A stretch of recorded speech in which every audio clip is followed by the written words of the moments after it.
సమస్యలు పరిష్కరించాలంటూ RTC JAC సమ్మె బాట పట్టింది. ప్రభుత్వంతో ఆర్టీసీ జేఏసీ చర్చలు విఫలం కావడంతో ఆర్టీసీ కార్మికులు సమ్మెకు దిగారు. డిపోలో ఎక్కడికక్కడే బస్సులు నిలిచిపోయాయి. ఆర్టీసీ జేఏసీ బంద్ పిలుపు మేరకు సిద్దిపేట జిల్లా దుబ్బాక బస్సు డిపోలో బస్సులు ఎక్కడికక్కడే నిలిచిపోయాయి. అర్ధరాత్రి నుంచే ఆర్టీసీ కార్మికులు సమ్మెకు దిగారు. ఉదయం నుంచి తమ సమస్యలు పరిష్కరించాలని డిమాండ్ చేస్తూ డిపో ముందు నిలబడి నిరసన వ్యక్తం చేశారు. డ్రైవర్లు, కండక్టర్లు, ఉద్యోగులు సమ్మెలో పాల్గొన్నారు.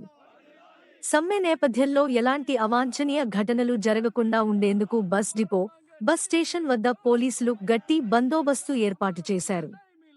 ఆర్టీసీ కార్మికులు మాట్లాడుతూ రాష్ట్ర వ్యాప్తంగా ఆర్టీసీ జేఏసీ ఇచ్చిన పిలుపు మేరకు సమ్మె చేస్తున్నట్లు తెలిపారు. ఆర్టీసీ కార్మికులు, ఉద్యోగులు స్వచ్ఛందంగా ఈ సమ్మెలో పాల్గొనడం జరిగిందని పేర్కొన్నారు. సమస్యలను పరిష్కరించకుండా ప్రభుత్వం మొండి వైఖరికి నిరసనగా సమ్మె చేస్తున్నట్లు తెలిపారు. ఆర్టీసీని ప్రభుత్వంలో విలీనం చేయాలని, ఆర్టీసీ కార్మికులకు రావలసిన ప్యాసీలను వెంటనే అమలు చేయాలని ఆర్టీసీ కార్మికులు డిమాండ్ చేశారు.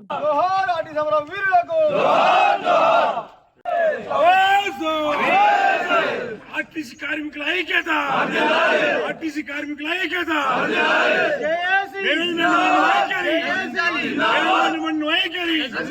మేనేజ్మెంట్ మంది వైఖరి.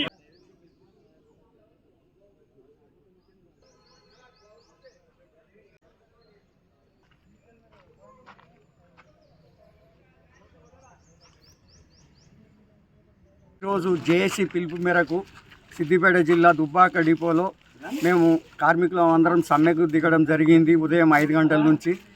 నేను గవర్నమెంట్ని ఒక్కటే కోరుకుంటున్నాను సార్, 60 ఏళ్ళలోడు బస్సు నడపాలి సార్. 25 ఏళ్ళలోనికి ఉద్యోగం దొరకక తాగి రోడ్ల మీద తిరుగుతుండు. ఇది ఎక్కడి అన్యాయం, ఇది ఎక్కడి గవర్నమెంటు? ఒక 10వ తరగతి చదివితే ఒక కండక్టర్ ఉద్యోగం వచ్చేది. 2013 నుంచి ఆర్టీసీలో సెలక్షనే లేదు. ఒక డ్రైవరు, కండక్టర్ ఎవరు లేరు. రోజుకు 14 గంటల పని భారం.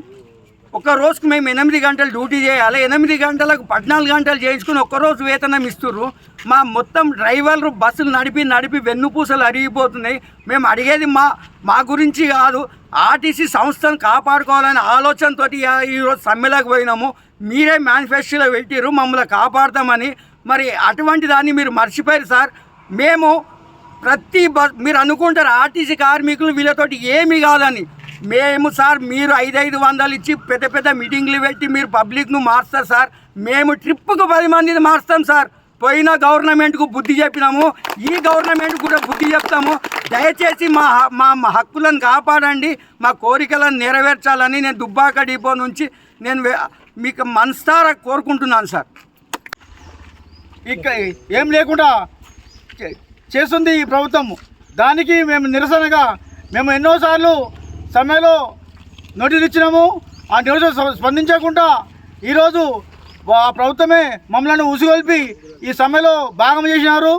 దీనివల్ల మా ఆర్టీసీ కార్మికులము మరియు తెలంగాణలో ఉన్నటువంటి పేద ప్రజలకు ఎంతో అన్యాయం జరుగుతుంది. కాబట్టి మేము ఈరోజు మా పొద్దున 5 గంటల నుంచి సమ్మెలకు వెళ్ళిపోయినాము. మా కోరిక తీరకుంటే నిరవధ సమ్మెగా వెళ్తామని మేము దుబ్బాక డిపో నుంచి ప్రతిజ్ఞ చేస్తున్నాము. ఈ కాంగ్రెస్ ప్రభుత్వం మేము కొంత మా కోరికలు అడుగుతలేము. వాళ్ళ ఎన్నికల మేనిఫెస్టోలో మా ఆర్టీసీ కార్మికులను ప్రభుత్వ పరంగా విలీనం చేస్తామని ఒప్పుకున్నారు. మరియు మా యూనియన్ను మళ్ళీ వాళ్ళ మేనిఫెస్టోలో చెప్పిండ్రు.